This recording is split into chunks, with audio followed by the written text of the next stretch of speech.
அவர் சொன்னதான 7 வசனங்கள்.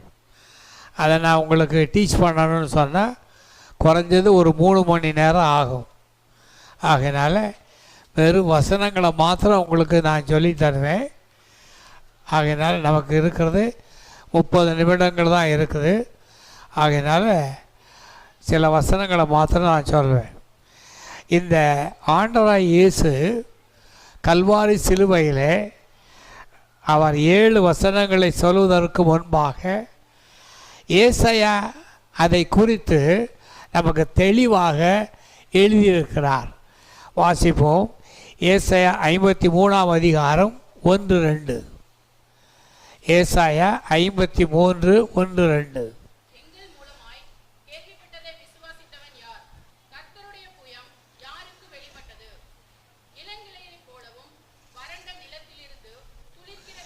வறண்ட நிலத்திலிருந்து தேரை போலவும்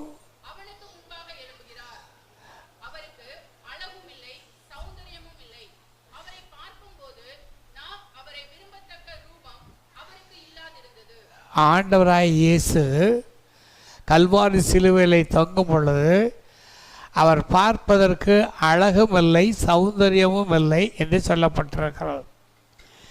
இந்த ஏசாயா ஏற்கனவே கிட்டத்தட்ட ஆண்டவர் வருவதற்கு 1500 ஆண்டுகளுக்கு முன்பாகவே கல்வாரி சிலுவையை பற்றி சொல்லியிருக்கிறார். நாம் வசனங்களை மாத்திரம்தான் பார்க்கிறோம். ஆனால் அதை குறித்து ஏசாயா சொல்லியிருக்கிறார். இந்த 7 வசனங்கள் வருவதற்கு காரணம் என்ன என்று நாம் தெரிந்து கொள்வோமானால், ஆண்டவராய் இயேசு ஏதேன் தோட்டத்தில் 7 வார்த்தைகளை அவர் பேசியிருந்தார்.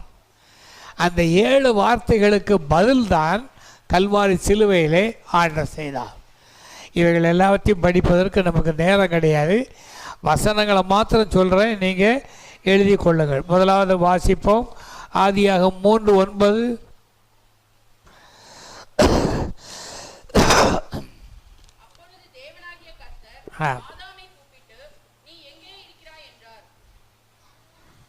ஆண்டவராகிய தேவன் முதலாவதாக மனிதனோடு பேசிய வார்த்தை. நாம் இதை வாசிக்கும் போதெல்லாம் நம்ம என்ன நினைக்கிறோம்னா, ஏதோ ஆண்டவர் தமிழில் பேசிட்டாரு அல்லது இங்கிலீஷில் பேசிட்டாருன்னு சொல்லி.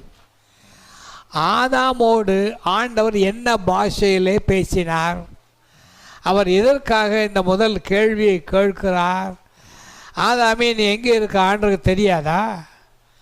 நீங்களும் நானும் இந்த வேத வசனங்களை வாசிக்கிற பொழுது மனிதனுடைய பாவ காரியங்கள் எந்த அளவுக்கு அது முற்றிலுமாக முற்றி இருக்கிறது, அதனுடைய காரியங்கள் என்ன என்பதைத்தான் இங்கே நாம் பார்க்கிறோம்.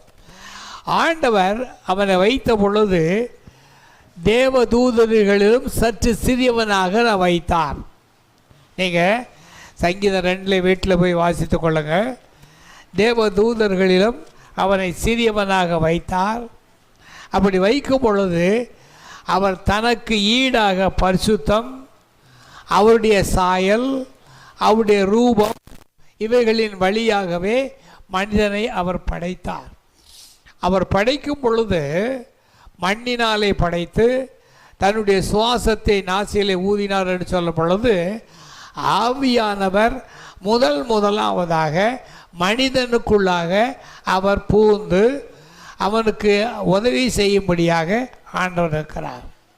ஆகையினாலே முதல் வசனம், நீ எங்கே இருக்கிறாய் என்றால், நான் வைத்த இடம் எங்கே, உன்னை எந்த அளவிலே பரிசுத்தமாக வைத்தேன், நீ இப்பொழுது அங்கே பாவம் செய்தவனாக ஒளிந்து கொண்டிருக்கிறாயே என்று ஆண்டவர் அங்கே வருத்தப்படுகிறார். இதே போல தான் நாமும் கூட ரசிக்கப்பட்ட நாட்களில் எந்த அளவுக்கு வசனத்தை வாசித்தோம், எந்த அளவுக்கு நாம் ஜெபித்தோம், எந்த அளவுக்கு நாம் ஊழியம் செய்தோம், இதுதான் முதல் கேள்வி. ஆண்டவர் இன்றைக்கு கேட்குற முதல் கேள்வி என்ன? நீங்கள் எந்த அளவுக்கு ஜெபிக்கிறீர்கள்? ஆண்டவராகிய தேவன் அவர் நமக்கு ஜெபத்துக்கு மாதிரியாக அவர் ஜெபம் பண்ணினார். மார்க்கு 1:35 அவர் வனாந்தரமான இடத்திற்கு போய் அவர் என்ன செய்தாரா? அதிகாலமே அவர் ஜெபம் பண்ணினார். வாசிங்க 1:15. அவர் அதிகாலையில் இருட்டோடே எழுந்து புறப்பட்டு 3 மணிக்கு. நீங்களும் நான் அந்த அனுபவம் இருக்கிறதா என்று யோசித்து பாருங்க. நான் ஊழியத்தை ஆரம்பித்து 55 வருஷம் ஆச்சுது. என்னுடைய அந்த வாலிப நாட்களில் 3 மணிக்கு எழுந்து நான் ஜெபம் பண்ணுவேன். எனக்கு நல்ல ஞாபகம் இருக்கிறது. ஆகையினால நம்முடைய வாழ்க்கையில் நீ எங்கே இருக்கிறாய்? எந்த அளவுக்கு வேதத்தை வாசிக்கிறாய்? எந்த அளவுக்கு நாம் ஜெபிக்கிறோம்? இதான் முதல் கேள்வி. அந்த கேள்விகளுக்கு ஆண்டவர் நமக்கு சொல்லும் பொழுது ஆண்டவர் நமக்கு 613 கட்டளைகளை கொடுத்திருக்கிறார்.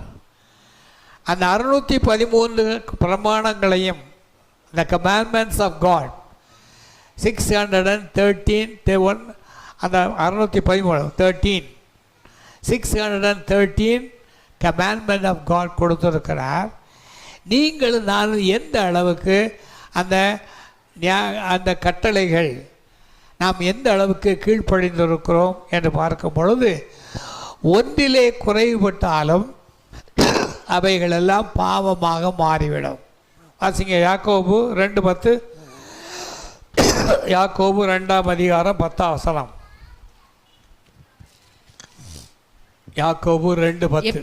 எப்படியெனில் ஒருவன் நியாயப்பிரமாணம் முழுவதையும் கை கொண்டிருந்தும், நீங்கள் 613 கட்டளைகளை கை கொண்டிருந்தும் ஒன்றிலே தவறினால் எல்லாவற்றிலும் குற்றவாளியாயிருப்பான்.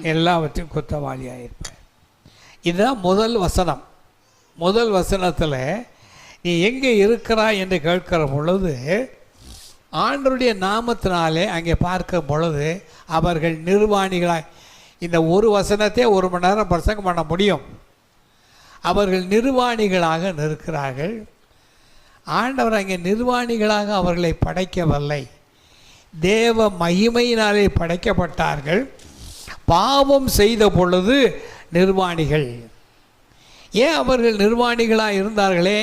அப்போ நம்பர் 1 சிலுவையை நாம் பார்க்கும் பொழுது ஆண்டவராகிய இயேசு உங்களுக்கு எனக்கும் இரட்சிப்பின் வஸ்திரம் கொடுப்பதற்காக அவர் நிர்வாணமாக தொங்கினார். ரோமருடைய ஒரு பெரிய காரியம் என்ன தெரியுமா? சிலுவையில் தொங்குகிறவர்களை நிர்வாணமாகத்தான் தொங்க விடுவார்களே தவிர அதுகளை வஸ்திரங்களை உடுத்தி அல்ல. அந்த கட்டளையெல்லாம் பார்க்கும்போது, எனக்கு வாசிக்கும்போது, அந்த சிலுவை 150 கிலோ எடை. 150 கிலோ எடையுள்ள ஆண்டவர் அந்த சிலுவை சுமக்கவில்லை. நல்ல ஞாபகம். ஒரு கட்டையை என்ன செய்திருப்பார்களா? அங்கே ஊனி இருப்பார்கள். ஒரு கட்டையை இவர்கள் சுமந்து கொண்டு போக வேண்டும். இதெல்லாம் வாசிக்கிற பொழுது 1458 காயங்களை அடைந்தார். யூதர்களை பொறுத்த மட்டில் அவர்கள் நாம் பார்க்கிற 360 பெருங்காயங்களை அடைந்தார் என்று எழுதியிருக்கிறார்கள். அப்போ முதல் கேள்வி, எந்த அளவுக்கு நீங்களும் நானும் ஆண்டவருடைய அந்த இரத்தம், இன்றைக்கு நான் சொல்லுகிறேன், ஒவ்வொரு நாளும் என் ஆண்டவராகிய இயேசு கிறிஸ்து அந்த கல்வாரி சிலுவையிலே சிந்தின இரத்தமானது ஒவ்வொரு நாளும் நம்மை பாதுகாக்கிறது, ஒவ்வொரு நாளும் நம்மை போஷிக்கின்றது, ஒவ்வொரு நாளும் நமக்கு வேண்டியதான எல்லா கடமைகளையும் செய்கிறது. இன்றைக்கி நீங்கள் நானும் அந்த அளவுக்கு நாம் பாக்கியவான்களாக இருக்கிறோமா? இன்றைக்கி ஆண்டவர் கேட்குற முதல் கேள்வி, நீ எங்கே இருக்கிறாய்? எந்த அளவுக்கு வேதத்தை, என் வேதத்துக்கு கீழ்ப்படுகிறவர்களை நான் நோக்கி பார்ப்பேன். கொஞ்ச நேரத்துக்கு முதல்ல அந்த வேதத்தை பார்த்துக்கிட்டேன். வேதத்தை யார் யார் புறக்கணிக்கிறார்களோ அவர்கள் சபிக்கப்பட்டவர்களாக இருக்கிறார்கள். அவருடைய ஜெபத்துக்கு நான் பதில் கொடுக்க மாட்டேன் என்று ஆண்டவர் சொல்லியிருக்கிறார். எந்த அளவுக்கு நாம் பைபிளை படிக்கின்றோம், எந்த அளவுக்கு அதை நாம் மற்றவர்களுக்கு சொல்லி கொடுக்கின்றோம். ஒன்று, பிரசங்கங்களை வாரம் கேட்குறோமா, எந்த அளவுக்கு எழுதுகிறோம். ஏன் எழுதுகிறோம் தெரியுமா? நம்முடைய பிள்ளைகளுக்கு, அந்த பிள்ளைகள் அந்த வேத வசனத்தை கற்றுக்கொள்ள, அவர்கள் எம்எஸ்சியோ அல்லது டாக்டரோ இன்ஜினியரோ எதாக வேணாலும் இருக்கலாம். ஆனால் எந்த அளவுக்கு நாம் இந்த வேத வசனங்களை பிள்ளைகளுக்கு கற்றுக் கொடுக்கிறோம், இது முதல் காரியமாகும்.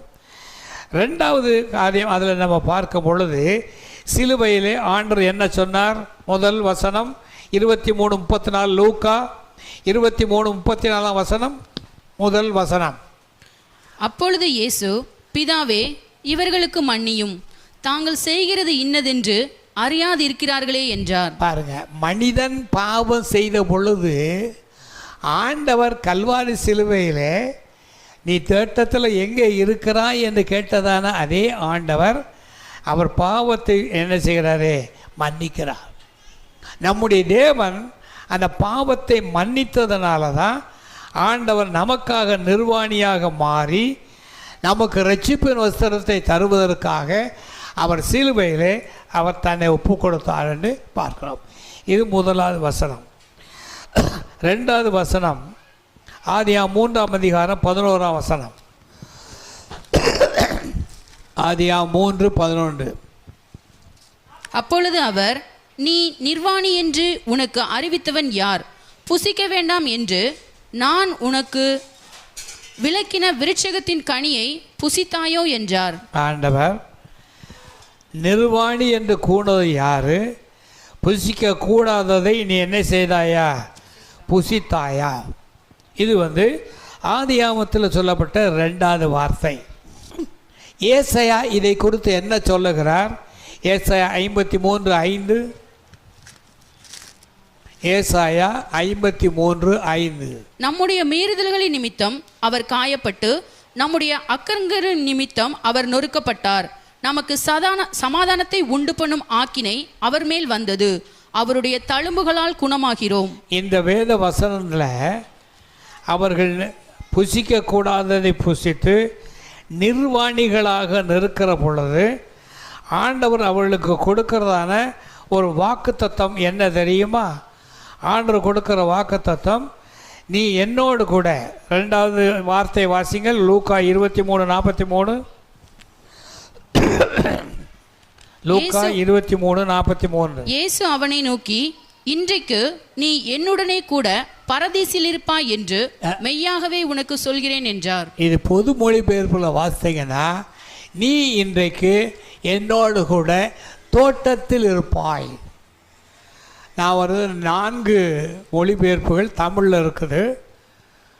அதில் முக்கியமான மொழிபெயர்ப்பு அந்த ரோமன் கத்தோலிக்க பொது மொழிபெயர்ப்பு, அடுத்து மோனகன் மொழிபெயர்ப்பு, அடுத்ததாக கத்தோலிக்க மொழிபெயர்ப்புகளாம் இருக்குது.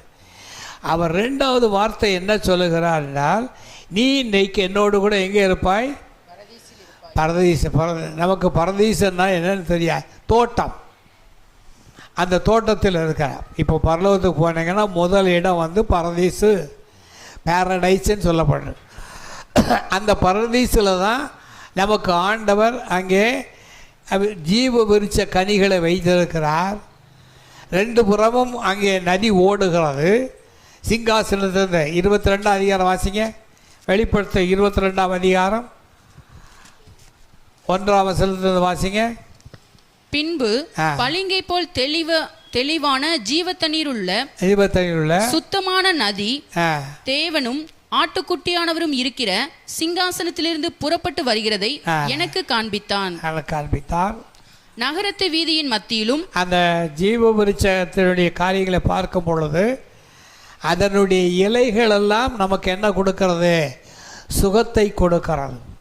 அப்போ ஆண்டவர் நிர்வாணிகளாயிருந்தவர்களை அவர் தன்னுடைய இரட்சிப்பின் வஸ்திரத்தினாலே உடுத்தி அவர்களுக்கு நிறைவான வாழ்க்கையை கொடுத்து அவர்களுக்கு சமாதானத்தை உண்டு பண்ணும் ஆக்கினையை நீக்கி அவர்களுக்கு சமாதானத்தை கொடுத்து 2வது வார்த்தைக்கு பதில் தருகிறார்.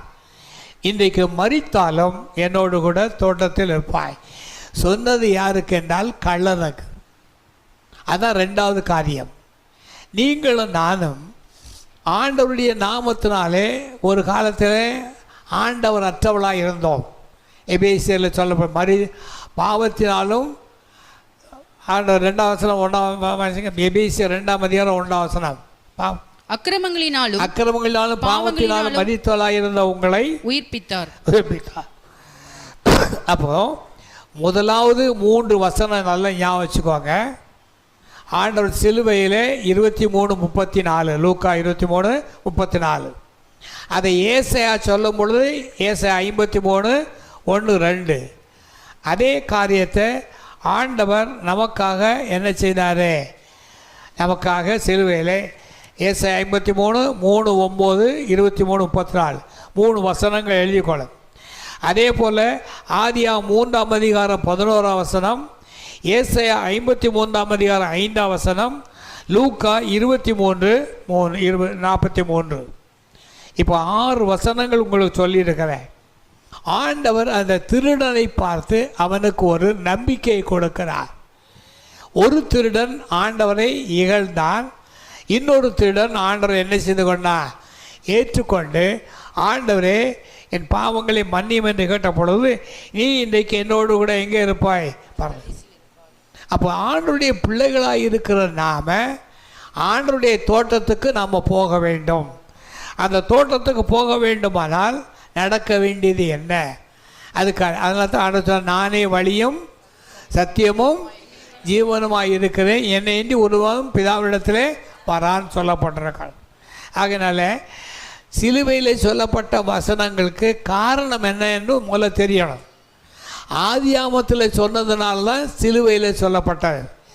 ஆதியாமத்தில் சொல்லும்போது அதை ஏசாயா 53ஆம் அதிகாரத்தில் அதுக்கு என்ன செய்கிறாரு? பதில் தரார். சரி, நாம் என்ன 3ஆம் வசனத்துக்கு போவோம். ஆதியாகமம் 3ஆம் அதிகாரம் 13ஆம் வசனம். ஆதியாகமம் 3:13. அப்பொழுது தேவனாகிய கர்த்தர் ஸ்திரீயை நோக்கி, நீ இப்படி செய்தது என்ன என்றார். ஸ்திரீயானவள், சர்ப்பம் என்னை வஞ்சித்தது, நான் புசித்தேன் என்றாள். இங்கே 3வது கேள்வி, நீ இப்படி செய்தது என்ன? சரியா? ஆண்டவர் அந்த ஸ்திரியை பார்த்து சொல்லும் பொழுது, நீ ஏன் இப்படி செய்தாய்? தேவ பக்தி உள்ள சந்ததியை ஆதாமிடம்தான் கர்த்தர் ஒப்படைத்தார். ஆனால் ஆண்டவர் சொல்லும் பொழுது என்ன வார்த்தை வைக்கிறார் தெரியுமா? ஸ்திரியை தான் வைக்கிறார். சரியா? என்ன வார்த்தையை? ஸ்திரியை தான் வைக்கிறார், ஏவாளேன்னு சொல்லலை. ஒவ்வொரு வார்த்தைகளையும் கவனமாக, நீ இப்படி செய்தது என்னன்னு ஸ்திரியை பார்த்து கேட்டாலே தவிர ஏவாளுங்கிற வார்த்தையை அவர் அங்கே செய்யவில்லை. அப்போ ஆதியாகமம் 3:13 சொல்லப்பட்டது. அதை நாம் பார்க்கும் பொழுது ஏசாயா 53:2 என்ன சொல்லப்படுகிறது?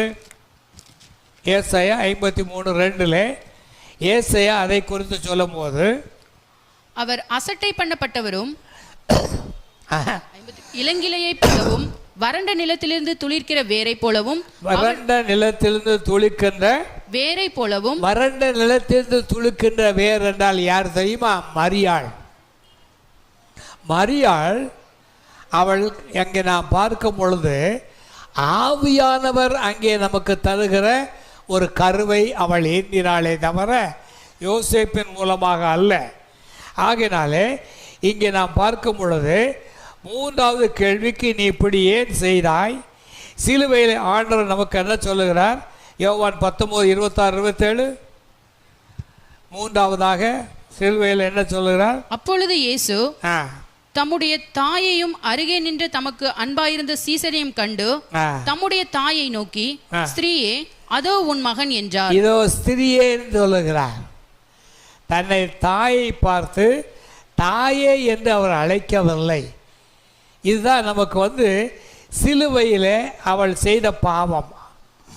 சிலுவையிலே ஏவாள் செய்த பாவத்தினாலே இப்பொழுது மரியாளை பார்த்து, ஸ்திரியே, வாசிங்கப்பா, ஸ்திரியே,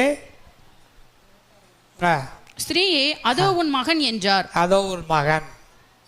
அப்போ ஆண்டவர் 3வதாக நமக்கு அந்த உறவை உண்டாக்க பார்க்கிறார். இதோ உன் மகன். யோவானை பார்த்து ஆண்டவர் இதோ உன் தாய் என்கிறார்.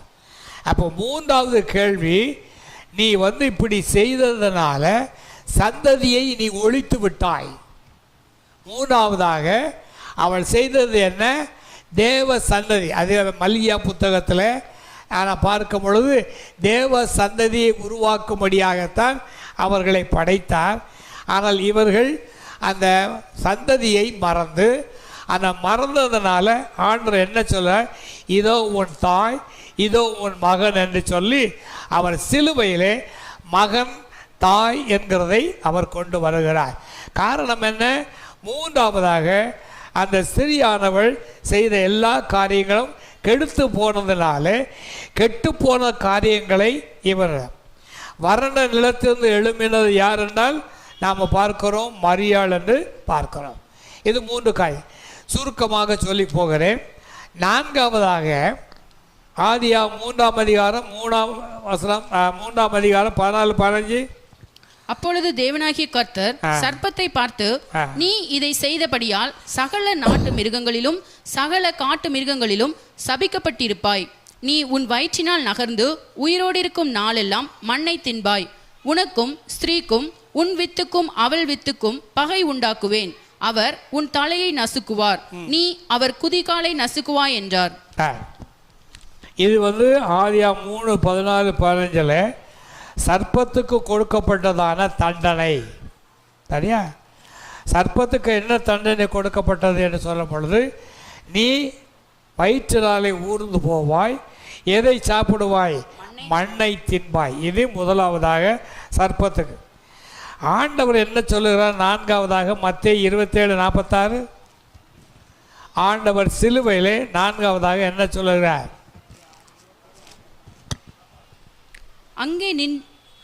அங்கே நின்றவர்களில் சிலர் அதை கேட்ட பொழுது 9ஆம் மணி நேரத்தில் இயேசு ஏலி ஏலி லாமா சபக்தானி என்று மிகுந்த சத்தமிட்டு கூப்பிட்டார். ஏலி ஏலி லாமா சபக்தானி. இது அரமேயு மொழி. சாதாரணமாக யூதர்கள் அரமேயு மொழியிலே தான் பேசுவார்கள். யூத மொழியிலே பேசுகிறது எங்கன்னா அவருடைய ஜெப ஆலயங்களிலே. ஜெப ஆலயங்களில் தான் அவர்கள் யூத மொழியில் பேசுவார். சாதாரணமாக என்ன மொழியில் பேசுவார்? ஏலி ஏலி லாமா சபக்தானி, ஏன் என்னை கைவிட்டேன். சர்ப்பத்துக்கு ஆதியாகமத்திலே சர்ப்பத்துக்கு தண்டனை, மத்தேயுவிலே ஏன் என்னை கைவிட்டேன்.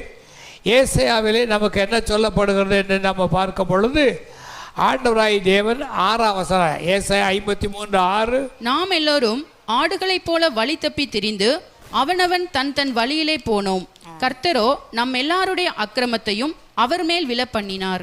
ஆண்டவர் அங்கே நாம் பார்க்கிறோம், எல்லார் மேலேயும் என்ன விழுந்தது? தண்டனை விழுந்தது. ஆகையினாலே நாம் இந்த 4வது வசனம், சிலுவையில் சொல்லப்பட்ட வசனம் 4வது வசனம், ஆண்டவரே ஏன் என்னை கைவிட்டேன். இது பிதாவுக்கும் குமாரனுக்கும் உள்ள அந்த உறவு என்ன செய்து விட்டது? அருந்து போய்விட்டது. எப்படி அருந்தது? உலகில் உள்ள எல்லாருடைய பாவமும் யார் மேலே சுமத்தப்படுகிறது? இயேசுவின் மீது சுமத்தப்பட்டபடினாலே பாவம் செய்தவனுக்கும் பிதாவுக்கும் எந்த சம்பந்தமும் கிடையாது. ஆகையினாலே தான் அங்கே நான் ஏன் என்னை கைவிட்டேன். அப்போ முதலாவது சர்ப்பத்துக்கு தண்டனை, இங்கே 3வது அவருக்கு என்ன செய்தார்? ஏன் என்னை கைவிட்டு. அதே போல் ஏசாயாவிலும் நமக்கு என்ன சொல்லப்படுகிறது? நமக்கு அந்த உறவு அங்கே அற்று போகிறது.